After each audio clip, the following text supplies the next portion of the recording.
Half a day, Dr. Jones. How are you? Thank you for joining us. Oh, thank you. Good to be here. Wish I were in Tucson. Yeah, me too. So let me just set the table here. What's your current assessment of the economy, and unfortunately, how bad do you think it's going to get? The assessment of the economy. I think the economy is stalled. We're all on pause and hold. We're doing the best we can. We're seeing some momentum to recovery. Trying out new ways of at least trying to conduct business. And much of that is on a very small scale. The large scale enterprise and industry that runs our island economy is more than stalled. It's looking for some traction to rebuild. And I think because of that, we have a return to a smaller scale of economic activity. It still has some vibrancy and energy and a willingness to get out there and engage in commerce again, but it's not where it once was by any stretch. With the 1.5 million tourists missing, we're going to be doing things differently. Yeah, and I imagine there may be a lot of businesses that may be forced to close for good. Can you elaborate on that and maybe talk about what will the surviving businesses need to do to be able to make it through this, the pain? Yeah, I think that for a lot of businesses that have business models that rely on scales in which they need a large number of customers in order to offset their overhead, those businesses are going to be relooking at their models and saying, for example, restaurants. If I have to open my restaurant and it's built to a capacity and a scale in which it becomes profitable, but I can only serve so many clients in that restaurant because of social distancing, that business model is likely not going to be a business model that generates the levels of profits. And so one would be looking at that and saying, can they survive? And so on one side, it's a question of, should we close the business? Is it worth doing? Profit is an important word to businesses. You have to have profit. That's what makes things go round. And no business is going to take lots of money out of their back pocket in savings in order to underwrite their business. At least they may do that in the short run, but over the long haul, that's not an approach to successful business. So we will see some of those businesses that have high overhead costs and low probability for customers returning because of social distancing, or customers returning because they don't have necessarily the discretionary income that they once had to be able to be shopping in those businesses. Those are most vulnerable. Of course, those that are necessities, businesses that are more aligned with immediate necessities will have a better success rate, but they're still going to be under some pressure for profit. What is your prediction for the recovery of the tourism industry? We've spoken to industry officials, and their consensus was that it's going to be a long, slow, uphill climb. Do you agree with that? And do you think this might be an opportunity or a time to at least think more seriously about diversifying our economy from just tourism and federal spending? Yeah, this is an opportunity for a lot of rethinking on large scale, our macro economy, how we're organized, and as I just said with the previous question, on the micro scale, individual business owners. Back to your question about outlook for the tourism economy, I think we need to pose that question differently. I think that as I look at this, we're leading with health. The health of our economy, the health situation is driving our economy. And while we may not have tourism right now for health, we still have some folks who are coming into Island, and they're coming into Island because they have a purpose for being here, and that purpose is health related. It's not travel related, it's not leisure related. So when we look at tourism, first I would say, let's take a look at who is coming here, why are they coming here, and how do we build on that capacity, as small as it may be right now, to keep things operating.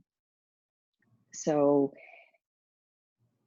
yes, I think that this outlook that's been out there, that it's going to take a while for us to recover to 1.5 million tourists. We don't own that completely. We don't control that completely. Our markets have to want to return here. And so I go back to, where are we? Right now, we are a health economy, and we have to get that health piece right. And we do that not only just for ourselves, but we do that for our customers, our clientele, our future tourists. And if we can brand ourselves with this, as that we are a healthy economy, and I think that is some way that we can, that tourists and others are looking, that there's health here, there's safety here, and we're beginning to see markets that share in that health economy beyond our own. I think we want to be that healthy economy. And then what we're seeing, for example, with New Zealand and Australia, is that they recognize themselves as comparable in health status relative to COVID. And they're beginning to talk together about, can we have exchange, can we be tourists in each other's countries? We're neighbors, we've got regional interests, and maybe it's not the grand destination, but it's taking tourism at a very small step, one step at a time. Who can we partner with? And I like that model very much, and I think that's one that Guam can look at. Set aside the 1.5 million for a moment. We're doing the right things with health. Then look at who our health partners are. I think there's been looking at Korea, saying Korea might be our health partner. Maybe our island neighbors can be health partners with us, and tourism partners. How can we bring back and demonstrate in small ways that we can be a destination that you can come to, that you can be safe in, and we're going to take it one step at a time. I think with what I like about the Korean market is that we already have a necessity market there. We have families who are here. They have businesses that are here. They own property here. And we may see that first wave of tourists come back to Guam to take care of business. So it comes back with purpose. And that's what I'd like to see here, as how that road back begins. So we have, on the one side, we're focusing on this health and getting all of that right. Businesses are interested in making sure that they are healthy. And in between, we have this economy that's trying to bridge this divide of how we go from health and what we're doing really right there, and how we can move that momentum to have businesses embrace that health theme and begin to plan out how we bring back business. And I think that's all doable. All right. Finally, just what would you like to say to people out there who are worried, concerned? When are we going to get back to normal, so to speak, whatever that new normal is going to be? What would be your final thoughts for them to share? How to get back to the new normal. My read is that this has been an incredible learning experience for families, for businesses, for government. I've talked about this economic reset, how we're thinking about why we're doing what we're doing. And I often say, in hard times like this, look for the good things. No matter how small they are, look for the good things. And I think if we follow that path of looking for the good things every day, it will lead us to that normal that we want to have and we miss from what we used to have. Um, and I think if we're saddened by that we can't do what we once did, that day will come again. It may come in maybe even a better form. I believe in a better outcome for this, in ways that we learn differently, and all the things that we would have liked to have had in our economy, the way that we approach it. I think we'll be better for it.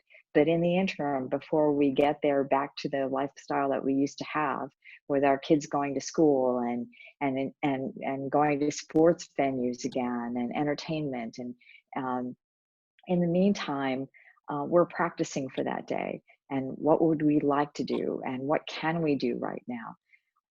I think if we look at that, our optimism will stay with us. We need that optimism to grow our economy. We need that resilience, and I think that's the building blocks that's going to get us to where we want to be in the future. I think we're going to begin to see this opening up, and that will be a relief for many. And I think we'll come back with it with new eyes and new expectations, and I think so, with a dose of creative thinking about why and how we're going to do this. And of course, with a lot of enthusiasm and joy and happiness to be able to see each other again in real world. Right. Thank you so much, Dr. Jones. Appreciate your time. You're welcome. Thank you too.